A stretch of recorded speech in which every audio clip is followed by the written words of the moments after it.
All right, we are loading up and about to leave the big city of Dumont for our next adventure, heading to Pennsylvania to go look for some trees. All right, we have picked up the rental. We are leaving my folks here in Iowa and heading to Pennsylvania to go look for some trees. Trees! Right, trees forever. Trees! Trees forever. Go. All right, here we are again, our next installment of the Veterans in the Forest series. We are in Pennsylvania with another Trevor, who is a bad man in the drone industry. I tell you what, this guy has got his stuff together. We're excited to have him. Yeah, here we go. Well, glad to be here. It's early in the morning. It's a very cool day, amazingly, because everywhere else is hot. You know, it's breaking records. So look forward to getting the job done. You know, we got some good equipment, some new use cases, and yeah, just knock it out the park. Heck yeah. He's not wrong. It feels amazing here. We're here with our liaison Anna here with Green Forestry Works, and we have hit another familiar site, a gate, which goes to show you even when you go to plan, some of this stuff could happen. But we do have a way in here we're going to get in today. Here we got Trevor hooking up the L1 to the M300. This is going to be our lidar sensor we're using today. We're going to use that in conjunction with some other ground data, try and tease out where we can find these saplings in the ground. Well, there's a lot of ground cover here, so it's going to be interesting data to sort through, but we're getting it anyway.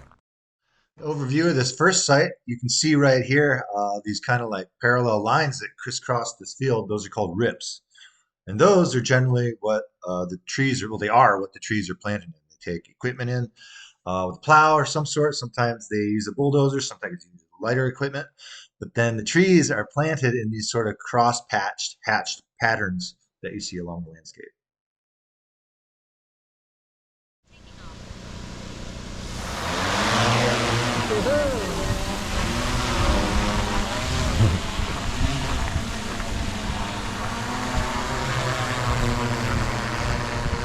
All right, we have a extra special piece of equipment with us today. This is called a Trimble DA2. What we're doing with this is going out into these weeds.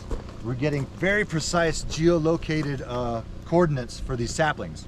We're doing a layer on here where I'm going to do the species, the height, and the relative health of the plant, and then that gives us a like it's an actual point. What we've been noticing is the phone, when we take the phone out there or anything else, you get these points, the closest we can get is about 3 meters. This thing right now is bringing us within less than 1 centimeter accuracy. So we're gonna go out there and we get some real accurate points. Here real fast, we're going to introduce Forester Anna. You may recognize her from such videos as One Tree Planted's Appalachia video, but she's here with us today to help us in the field, lend some expertise. Yeah. Glad to be here. We're noticing something cool out here along this line. Here, there's one of these trees, and as we walk up this trench, we get to the exact same species, exact same tree, but far less healthy. That just Planted at the same time. Yep. Yeah, and you'll find that it's just differences in soil nutrients, and we're not sure why else. Yep, cool. It's a fun FPV video of our first site here. Just give you a little tour, get an idea of what this place looked like. You see it's pretty wide open, made for easy flying. This site too, the vegetation wasn't quite as thick on the ground. You can see nicely these parallel lines, those rips as you go around. But this whole place was pretty much like this. It was pretty uniform across this entire landscape. Yeah, this DJI FPV rips around 67 miles per hour. So there's really no better way to get an idea of what this whole site looks like really fast. That's what I do this on every single one of these sites. It gives me an idea of where my obstructions or like some obstacles could be, and also gives an idea to the people, One Tree Planted, anywhere who's looking to see what these sites really look like. All right, go. And here's how we do our thing. Here we found a white pine here in the field. We're going to one of these troughs. We're going to put the Trimble on top so we get a good location for where this thing is at, directly below my device. Micah measures it. I note the species, the height, and the relative health, and then we move on. Good. All right, here's the next part of our mission. We're doing some photogrammetry with the P1, and this is the Multi-sense, MicaSense Ultim. This is the MicaSense Ultim. We're catching Multispectral. multispectral. We're going on to phase 2 of this mission. We got the Mica Sense multi-spectral. Mica Sense. We got the Mica Sense Ultim multispectral. We got the DJI P1. We're going to be collecting several sets of multispectral data along with the regular imagery. Here we are on the hunt for trees. Micah's about to do some more panos. We got the N300 slowly creeping across this terrain, gathering multispectral and high resolution P1 imagery. It's gonna be cool. And we are out here collecting spots with our Trimble.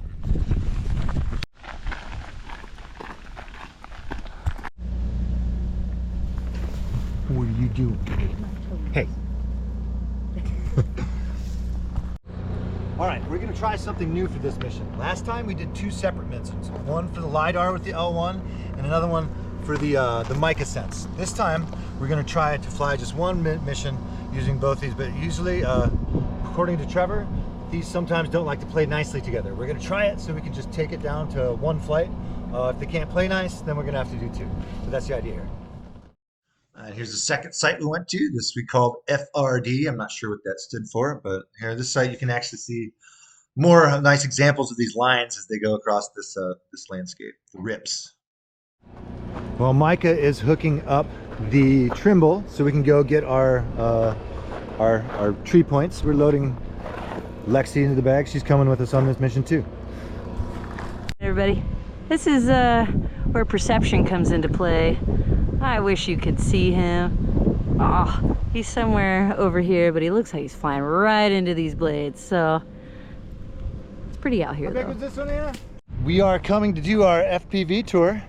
We had to leave our spot over there because this berm is affecting my connectivity. And I was trying to dip low, get down close to these trees, but we start losing our signal.